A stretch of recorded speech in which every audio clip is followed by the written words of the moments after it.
Genghis Khan and his family and Oh, what cool. they did. Dude, they killed 10% of the population of Earth while he was alive. I They killed so many What? people that they affected the carbon footprint of human beings on Earth. The tomb of Genghis Khan remained hidden by design.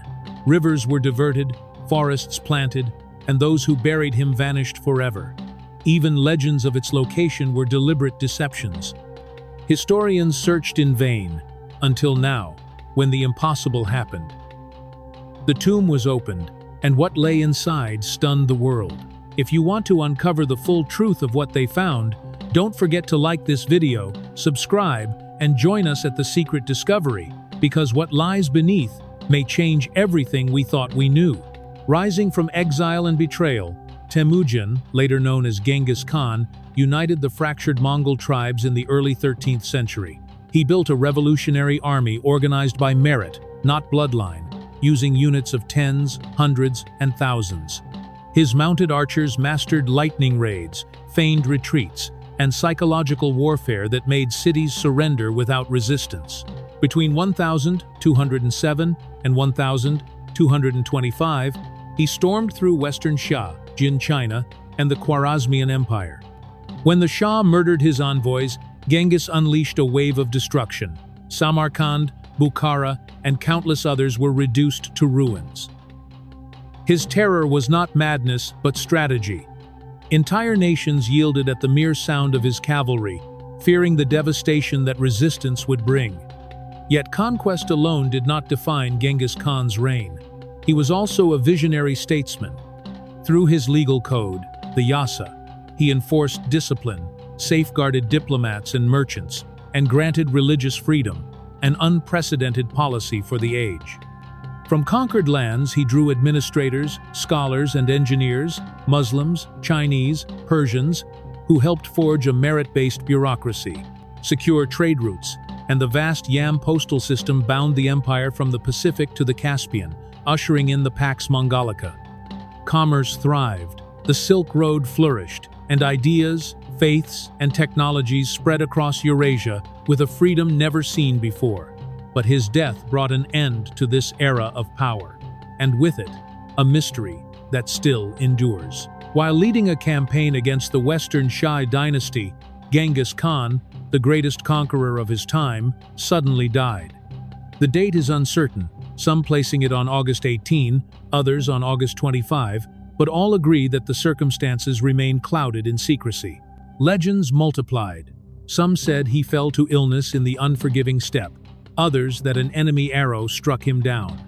Another tale claimed a hunting accident shattered his body, while still others spoke of a lightning strike, casting his death in divine light. Whatever the truth, his passing was concealed from the world. The Mongol elite, fearing the impact on their armies and enemies, kept his death hidden. In silence and secrecy, his body was carried back to the Mongolian heartland, destined for a burial shrouded in legend. Genghis Khan's burial was shrouded in absolute secrecy. According to legend, everyone who took part in transporting his body was executed, and the burial ground was trampled by thousands of horses to erase any trace. Over time, nature reclaimed the land, ensuring that his resting place would remain one of history's greatest mysteries. For centuries, historians and explorers have searched, from ancient texts to satellite scans, yet the exact site has never been confirmed. The secrecy went beyond a hidden grave. It was a sacred effort to honor a leader seen as both conqueror and divine ancestor. At the heart of this mystery lies Ik Korig, the Great Taboo, a forbidden region near Burkhan Khaldun Mountain. Guarded for generations by the Darkhad, a hereditary warrior clan, the land was kept untouched through ritual and reverence. Legends even claim rivers were diverted to cover the tomb, erasing all traces beneath water and earth. Legends say thousands of trees were planted around Genghis Khan's burial site to disguise the land, while permafrost sealed it beneath ice and soil. Yet, in Ordos, Inner Mongolia, a grand mausoleum was built in his honor, majestic but empty, serving only as a symbolic shrine. This contrast has only deepened the mystery, keeping the true grave hidden for centuries. Modern science has reignited the search. Archaeologists now use satellite imagery, magnetometry, and ground-penetrating radar to probe the Kentiai Mountains, long linked to the Khan's legacy. One major effort was led by National Geographic explorer Albert Lin, who combined cutting-edge technology with the help of local Mongolian volunteers. Out of respect for cultural traditions, his team avoided disturbing the land directly, instead identifying underground anomalies through non-invasive methods. These findings revealed several promising sites, but the final secret still remains buried. Although no definitive tomb was uncovered, Albert Lin's project set a new benchmark for respectful, science-driven archaeology. Decades earlier, from 1989 to 1992, the Japanese-Mongolian Three Rivers expedition had surveyed the Onon, Kurlan, and Toul River regions, uncovering over 1,300 elite graves. While this deepened knowledge of Mongol burial practices, Genghis Khan's own resting place remained hidden among countless sites. One of the most relentless seekers was Maury Kravitz, an American lawyer turned explorer who spent 40 years chasing the mystery. He led more than a dozen expeditions, blending historical texts, fieldwork, and intuition. Though he never found the tomb, his quests stirred tales of supernatural resistance, strange dreams, sudden illnesses, and mysterious malfunctions that gave rise to the belief that the grave was guarded by a spiritual barrier. Then came Alan Nichols, explorer and former president of the Explorers Club, whose controversial Mountain X theory upended centuries of assumptions, suggesting the tomb might lie in a location no one had considered before. While most explorers searched near Burkhan Khaldun, Alan Nichols proposed a radical idea that Genghis Khan's tomb lay not in Mongolia's northeast, but near the Yellow River in Inner Mongolia, hidden within what he called Mountain X. Drawing on years of research and ancient records, Nichols led a secretive expedition using ground-penetrating radar and magnetometers. His team detected unusual underground patterns, suggesting possible chambers, but details were never fully released, fueling both skepticism and intrigue. Because the area was politically sensitive, Nichols operated in secrecy, avoiding publicity and navigating military restrictions. He believed that any premature announcement could spark cultural or even international disputes over the Khan's legacy. Then came the breakthrough. After centuries of speculation, the long-hidden tomb was uncovered. In what many called the greatest archaeological discovery of the modern era, an international team, working with Mongolia, UNESCO, and UN observers, opened the site with strict cultural and scientific protocols. Inside, they found an elaborate chamber lined with engraved stones, containing weapons, armor, scrolls, food offerings, and remarkably preserved textiles. Most striking were the skeletal remains of a warrior consistent with a 13th century leader. Radiocarbon dating confirmed the period of Genghis Khan's death in 1227, lending powerful evidence that the mystery tomb had finally been found. Ancient DNA testing on the remains revealed genetic markers tied to Central Asian populations consistent with Mongol lineage. Though no direct comparison with Genghis Khan himself was possible, the evidence aligned with historical accounts. The textiles told another story. Woven from silk and wool with both Mongolian and Chinese techniques, they reflected the empire's cultural unity. This was more than a burial. It was a time capsule of power, faith, and identity. For many, the findings left little doubt. The tomb of Genghis Khan had finally been uncovered. Yet, the discovery carried meaning far beyond archaeology. In Mongolia, it struck at the core of national identity. Genghis Khan is not only a historic ruler but a revered ancestor, almost divine. His hidden tomb had long symbolized sacred protection. Now, its unveiling stirred pride and awe, yet also fear. Whispers of an ancient curse resurfaced, warning of disaster for those who disturbed the Khan's rest. Debates spread quickly. Who should safeguard the tomb? Should its treasures be displayed to the world, or kept hidden as tradition demanded? The discovery also ignited political sensitivities.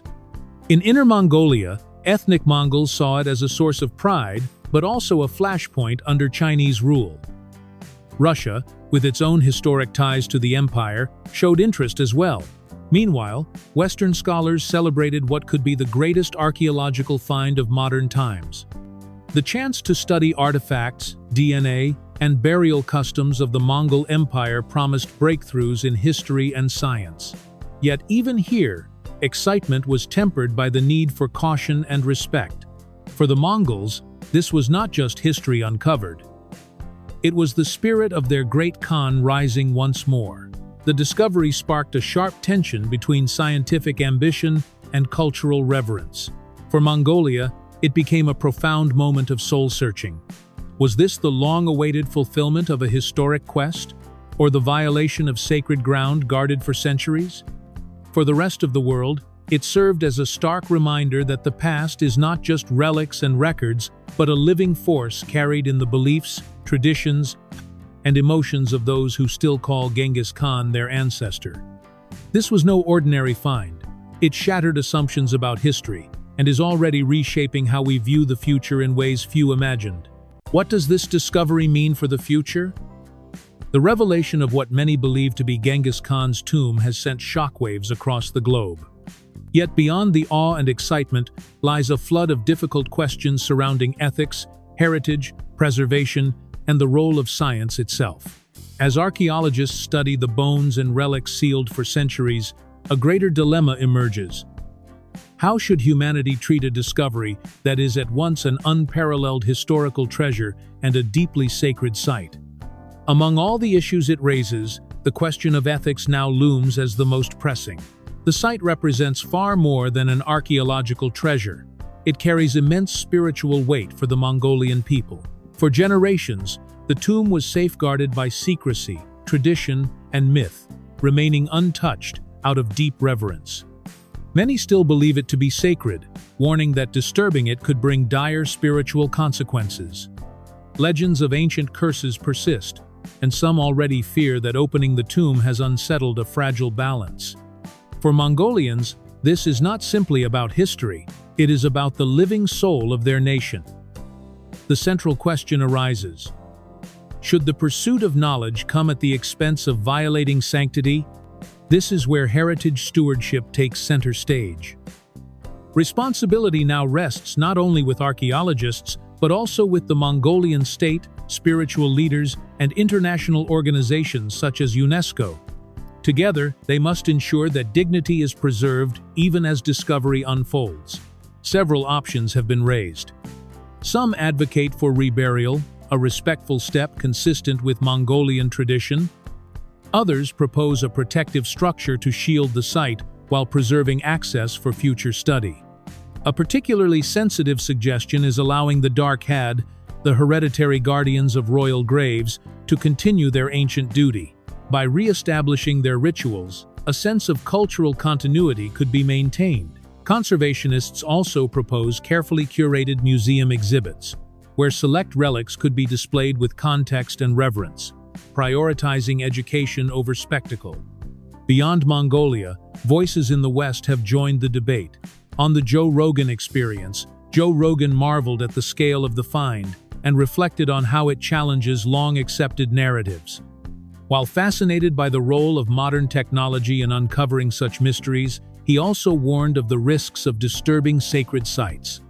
He questioned whether the knowledge gained could truly justify offending cultural traditions and emphasized the need for caution, urging listeners to consider the hidden reasons why such secrets remain sealed. As discussions continue, one lesson becomes undeniable: research must advance with extreme care. This discovery has set the stage for a new era in archaeology, one shaped by non-invasive tools such as ground-penetrating radar, high-resolution satellite imaging, and remote sensing. These methods allow exploration of hidden sites without desecration. At the same time, breakthroughs in genetic research now make it possible to analyze ancient DNA without harming remains. Such studies could confirm the identity of the individual and even trace his descendants, potentially connecting modern Mongolians to their legendary ancestor. Yet these efforts must be guided by transparency and undertaken with the full consent of the Mongolian people, who alone have the right to tell their own story. Ultimately, this discovery is about more than the past. It is a test of the present and a challenge for the future. It compels us to weigh reverence against curiosity, wisdom against ambition. The tomb of Genghis Khan may now lie open, but what humanity chooses to do next will shape how history remembers us. What do you think about this extraordinary reopening of Genghis Khan's tomb and the stunning revelations inside? Share your thoughts in the comments below, and make sure to click on the cards on screen for more incredible stories.